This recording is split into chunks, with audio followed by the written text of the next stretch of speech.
नमस्कार दोस्तों, मैं संदीप, आप देख रहे हो मेंटरिंग और आज की बिजनेस और टेक्नोलॉजी स्टार्ट। तो सबसे पहली न्यूज आ रही है वो एयर इंडिया को लेकर है। एयर इंडिया का कहना है कि उन्होंने अब तक 70,000 करोड़ का लॉस जनरेट कर लिया मार्च 31, 2020 तक, जब से उन्होंने मर्ज किया इंडियन एयरलाइंस को 2007 में। उनके सीनियर एग्जीक्यूटिव का कहना यही था। तो क्या भाई 70,000 करोड़ किसको बोलते हैं, हर साल लॉस ही जनरेट कर दे रहा है। लेकिन उन्होंने साथ ही साथ ये भी कहा है कि जो भी एयर इंडिया को खरीदना चाहता है उनकी जो बिड्स होगी, यानी कि जो बोली लगेगी वो 15 सितंबर से लगनी शुरू होगी और सिलेक्टेड मेंबर्स को ही अलाउ करेगा, यानी कि बिलियनर्स की होगी ऑब्वियसली, जो ऐसी लॉस मेकिंग कंपनी को प्रॉफिट्स के नजरिए से देखेगी। और शायद बहुत कम बिलियनर्स जाएंगे इसके तरफ, तो देखना पड़ेगा कि कौन से बिलियनर्स जाते। और उन्होंने ये भी कहा है कि अब तक उन्होंने 115 प्रॉपर्टीज बेच चुके हैं 738 करोड़ रुपए में। मतलब यार जेब में पैसा आ रहा नहीं, तो जेब से जितने भी एसेट्स है अपने सब बेच के पैसा लाओ और एयरलाइंस को घाटे पे चलाते रहो। यही अब स्ट्रेटेजी यूज कर रहा है एयर इंडिया। तो आप कमेंट करके बताना कि आप कौन सी एयरलाइन में जाना पसंद है। सो अगली जो न्यूज है वो व्हाट्सएप को लेकर है। व्हाट्सएप जो हमें कह रहा है कि हमारी प्राइवेसी ही सब कुछ है, प्राइवेसी, लेकिन उन्होंने अब शायद कुछ प्राइवेसी के नाम पे एक फीचर डाल दिया है स्नैपचैट का, उठा के डाला और किसी का नया कुछ बनाया नहीं ये लोग ने। तो इन लोग का फीचर क्या है आप देखते हैं। इन लोग ने वही स्नैपचैट वाला फीचर यूज किया है, जो कि अगर आप एक फोटो भेजते हो तो व्यू वंस का जो ऑप्शन देता है स्नैपचैट, वही इन्होंने उठा के डाल दिया है अपने इसमें सर्वर। तो अभी ये लोग क्या कह रहे हैं, वही जो स्नैपचैट बोलता है कि यूजर ने अगर एक बार फोटो भेज दी तो सामने वाला यूजर एक ही बार उसको देख सकता है और उसके गैलरी या उसके किसी भी फोन में वो फोटो सेव नहीं होगी, एक ही बार देख के डिसअपीयर हो जाएगी, जो स्नैपचैट कर रहा है। तो बोला है कि ये प्राइवेसी को और ज्यादा एनहांस करेगा कंज्यूमर की, यानी कि हम जैसे लोगों की प्राइवेसी तो इनने बजा दी, तो अभी बचा कुछ नहीं है। खाली ये लोग खाली इंडिया में जिंदा रहने के लिए ये सारे फीचर्स डालते हैं। तो आप कमेंट करके बताना कि आपको क्या लगता है कि व्हाट्सएप और फेसबुक या जो भी आप सोशल मीडिया ऐप यूज करते हो उस पर प्राइवेसी जैसी कुछ चीज बची। अगली जो न्यूज है वो है लर्निंग ऐप, जो कि म्यूजिक लर्निंग ऐप बोल सकते हैं या फिर community learning app front row को लेकर है। फ्रंट रो में इन्वेस्ट किया है इंडियन रैपर रफ्तार ने, और इसके पहले भी उन्होंने फंडिंग उठाई थी फ्रंट रो वालों ने $3.2 मिलियन की कुछ वेंचर कैपिटलिस्ट से अपनी इक्विटी डाइल्यूट करके, और इस बार उन्होंने उठाई है रफ्तार उठाई से। और इसके पहले भी इन्वेस्टर्स लाइक दीपिका पादुकोण और कुछ बड़े बड़े नाम ने ऑलरेडी इस ऐप में इन्वेस्ट किया हुआ। और ये ऐप की मैं ग्रोथ की बात करूँ तो काफी सही ग्रोथ कर रहे हैं। इनकी एड भी आपको विजिबल है, अगर मार्केट में विजिबिलिटी की बात करें तो विजिबल है ये ऐप। और ब्रांडिंग की बात करें तो अगर इतने बड़े बड़े नाम ऑलरेडी जुड़ जाते हैं तो फिर कोई भी ऐसे ही मतलब यानी कि विश्वास कर लेगा एज ए ब्रांड जो जुड़ रहा है इसके साथ।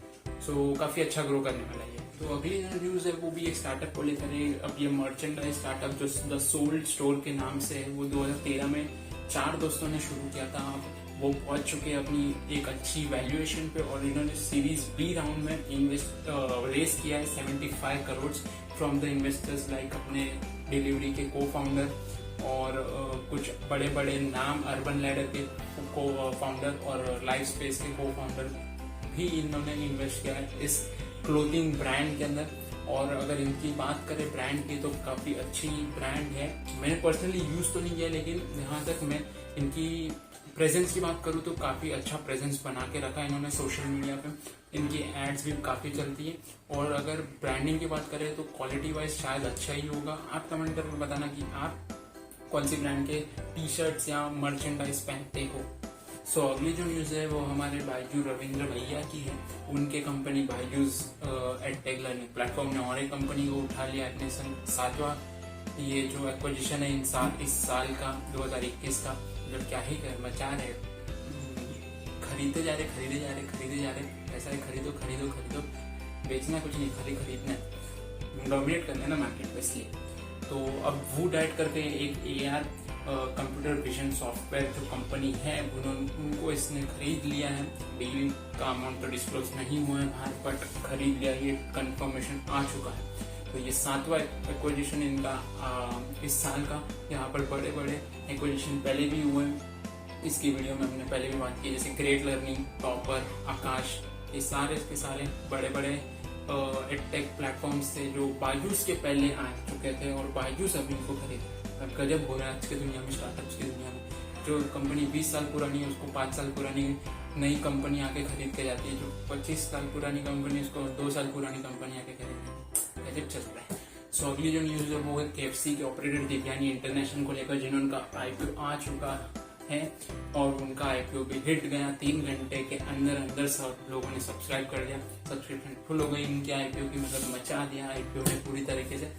और साथ ही साथ 5 टाइम्स कुछ इनका ओवर सब्सक्राइब हो गया IPO, और जो कि इन्होंने शेयर्स रखे थे 10.87 करोड़ के शेयर रखे थे 2.37 करोड़ के सामने, वो सारे के सारे सब्सक्राइब हो चुके हैं पूरे। और इसी तरह आप भी सब्सक्राइब कर लो हमारे चैनल को। तो इनका IPO बहुत सक्सेसफुल रहा और काफी अच्छी चीज है कि जोमेटो का हो गया, देवयानी इंटरनेशनल हो गया, फार्मा के 4 IPO आने वाले। तो IPO ऐसे बहुत चल रहा है, तो इसी के साथ मैं IPO पे एक वीडियो जरूर बनाने वाला हूँ। सो देखते हैं कि अभी पेटीएम और बायजूस क्या परफॉर्म करते हैं IPO में। सो अगली जो न्यूज है वो रियाना को लेकर है, जो एक पॉप सिंगर है आउट ऑफ कंट्रीज में। उनकी नेटवर्थ उनकी रीच जा रही है, जो कि बिलियन ऑफिशियली डिक्लेयर हो गया, $1.7 बिलियन की नेटवर्थ के साथ। अब ये करते क्या है, ऐसा क्या धंधा करते बता देता हूँ। इनका एक कॉस्मेटिक ब्रांड है, फ्लेंटी ब्यूटी करके नाम से इनका कॉस्मेटिक ब्रांड है, जो कि बहुत ज्यादा बिकता है बाहर के कंट्रीज में। इंडिया में लोग शायद बहुत कम कंज्यूम करते हैं क्योंकि बहुत ज्यादा कॉस्टली है। एज अ ये खुद ही इनकी ब्रांड एम्बेसडर है, इसी वजह से उन्होंने अपनी कॉस्टिंग भी बहुत हाई पे रखी और भारत में बहुत ज्यादा कंज्यूम होता है। और इनका लिंचर ब्रांड भी है, उनमें भी ये ऑलमोस्ट $270 मिलियन की ये अब तक कंपनी ओन करता है, मतलब 50-50 की पार्टनरशिप है इनकी उस कंपनी में। तो म्यूजिक तो एक खाली एक पार्ट है, बिजनेस असली कोर इनकम सोर्स है हर किसी का, एक्टर्स का अगर देखा जाए तो। सो कमेंट करके बताना कि आपको किसी एक्टर्स या किसी फिल्म स्टार जो आज के डेट में है वो कौन सा बिजनेस कर रहे हैं और उनकी इन्वेस्टमेंट क्या है, इसके ऊपर जरूर करना होगा। जो अभी जो न्यूज है वो पेप्सी कंपनी को लेकर, पेप्सिको ने अपने नॉर्थ अमेरिका और यूरोप में जो कि ट्रॉपिकाना और नेकेड करके इनकी और भी जो जूस ब्रांड है उनको बेचने का कंफर्मेशन कर दिया है। ये बेचने वाले अराउंड $3.3 बिलियन पे अपने पार्टनर्स के साथ किसी और कंपनीज को, अलग अलग लोगों को, मतलब अलग अलग ब्रांड्स को। और इनका कहना है कि ये हमने मूव लिया है क्योंकि हमारा बैलेंस शीट हमें घाटे में जा रहा था, इसके आने से हमको 3.3 बिलियन का प्री टैक्स कैश मिलेगा, जो कि हमारे बैलेंस शीट को मजबूत करने में। इनडायरेक्टली मैं समझा देता हूँ आसान सी भाषा में कि ये अपने नुकसान को झेल नहीं पा रहे थे, तो अपनी कुछ ब्रांड्स को बेच के अपने को जेब में पैसा लाने का, इसी वजह से इन्होंने ये मूव किया। बस इतनी सी चीज है, मतलब यानी कि अगर जेब में पैसा नहीं आ रहा है तो एयर इंडिया ने जैसे किया, अपनी प्रॉपर्टीज बेचो, थोड़ा पैसा लाओ, उस पर रन करो। इन्होंने भी यही किया, ब्रांड्स को बेचो, थोड़ा पैसा लाओ। या अभी ये थोड़ा पैसा नहीं है, ऑलमोस्ट 22 या 23 हजार करोड़ जितना बड़ा अमाउंट है अगर ये सारी ब्रांड्स बिकती इनकी, और जो डील हो चुकी है और बिकने वाली नॉर्थ अमेरिका साइड में। सो इंडिया में तो यही ओन करने वाले, नॉर्थ अमेरिका का बिजनेस इन्होंने किसी और को हाथ में। सो आज के लिए बस इतना ही था, यही थी टॉप न्यूज आज की। अगर आपने चैनल को सब्सक्राइब नहीं किया तो सब्सक्राइब कर लो यार, अगर अच्छा लगे तो सब्सक्राइब कर लो, और अगर नहीं अच्छा लगे तो भी कर लो, मजाक कर रहा हूँ, अच्छा लगे तो ही करना। और नोटिफिकेशन बेल को दबा देना ताकि आने वाली वीडियोस आपसे मिस ना हो। और इंडिया को लेकर मैं एक ही चीज कहना हूँ, इंडिया अपनी सोच पे। So thank you for watching the video.